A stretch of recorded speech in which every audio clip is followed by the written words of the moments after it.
Have you ever noticed a quiet change in someone you love? Something so subtle you couldn't quite put your finger on it, but it left you with a heavy feeling in your chest? Maybe it's the way they've started sleeping more during the day, or how they've grown quieter at the dinner table.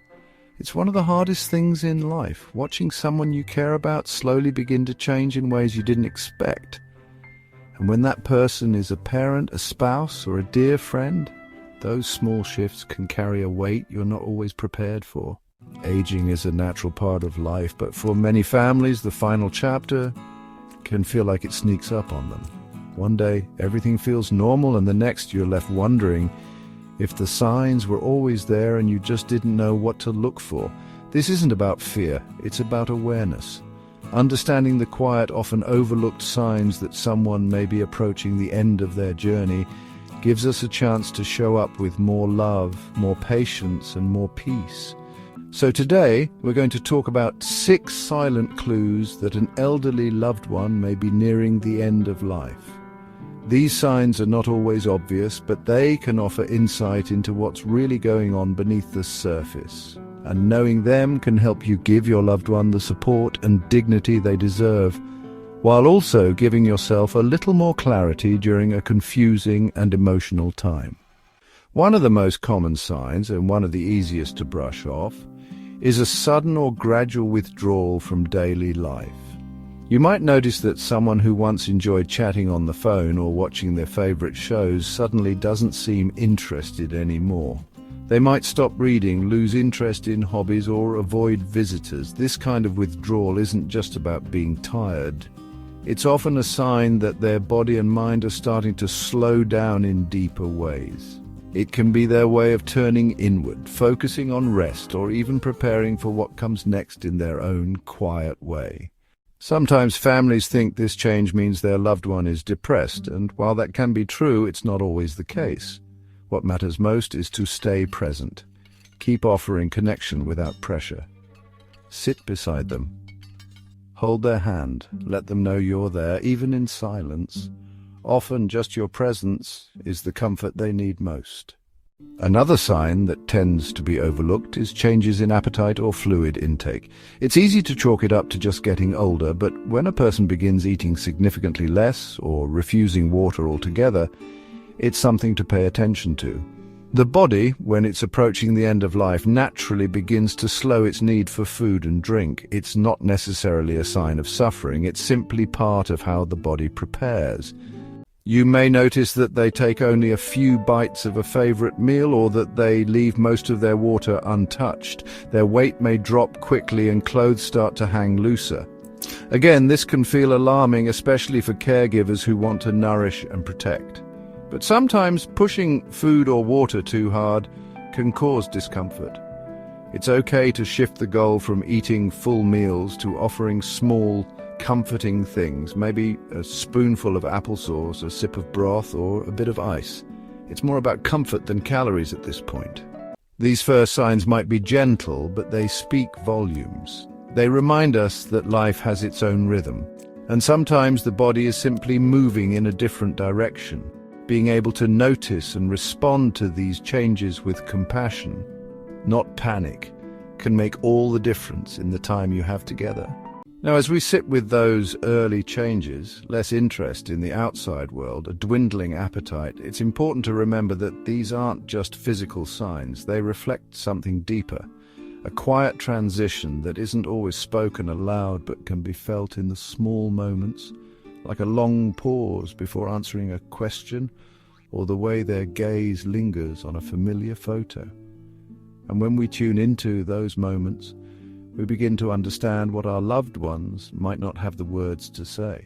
Another sign that often goes unnoticed is increased sleep, or even a sense that your loved one is sleeping differently. It might seem like they're dozing off more often, taking longer naps, or sleeping through visits they would have been excited about just months ago. While it's easy to think they're just tired or maybe not feeling well, it's also a natural part of the body winding down. As energy reserves decrease, sleep becomes the body's way of conserving what little strength is left. What's important here is not necessarily the hours of sleep, but the pattern. Are they harder to wake? Do they seem disoriented when they do stir? These moments can be tough to witness, especially if your loved one has always been full of life. But rest at this stage is not a sign of giving up. It's simply part of the body's natural shift inward. Offering a warm blanket, a quiet room, or soft music can create a peaceful space that brings comfort, not only to them, but to you too. Let's also talk about physical changes in appearance or posture. These signs are subtle, but once you notice them, they stay with you.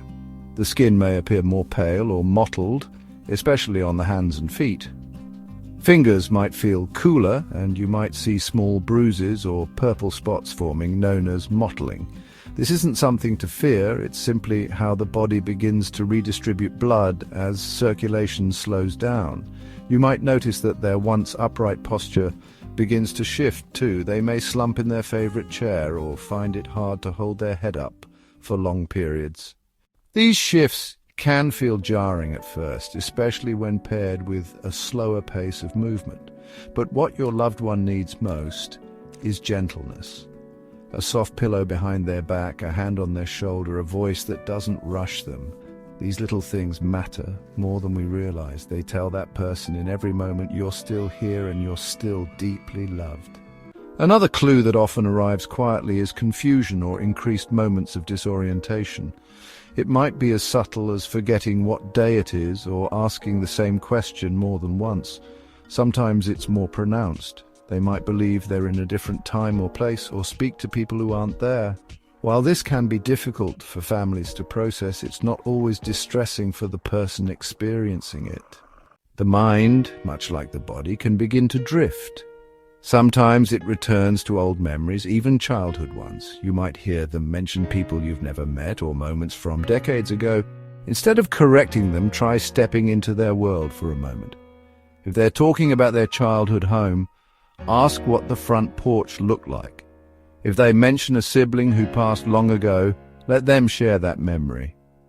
It's not about what's true anymore, it's about what brings peace. These quiet mental shifts remind us that the end of life isn't always about final goodbyes. Sometimes it's a slow return to beginnings, a full circle that doesn't need to be rushed or resisted, just gently witnessed. And when we meet our loved ones where they are, even if it's in a memory from 1956, we offer them something sacred: presence, patience, and a deep, abiding love. There's no script for this journey, no perfect way to respond, but being aware of these changes, watching with both open eyes and an open heart, helps us step into this time not with fear, but with grace. It allows us to be there fully for the ones who have been there for us. Sometimes the most profound shifts aren't the ones we see with our eyes, but the ones we feel. There's a change in the air, a different kind of quiet in the room, a new rhythm to their breathing. These moments can catch us off guard, especially if the signs haven't been obvious. But when we lean into them with compassion, we begin to understand the importance of being fully present, even when there's nothing more to fix. Another quiet signal that a loved one may be in their final year is a noticeable decline in mobility or coordination. You might see them struggle to walk across the room, even with a walker they once used confidently. They might stop getting out of bed altogether. There's often a slowing, not just in movement, but in intention. It's not laziness or weakness, it's the body speaking in its own language, saying, "I'm tired." At this point, falls can become more frequent, and even small movements may require support. Helping them get to the bathroom, sit upright in bed, or reach for a glass of water might suddenly take two people.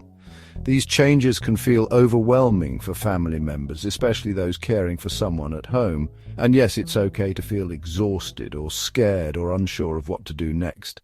The most loving thing you can do is to offer your help without making them feel like a burden.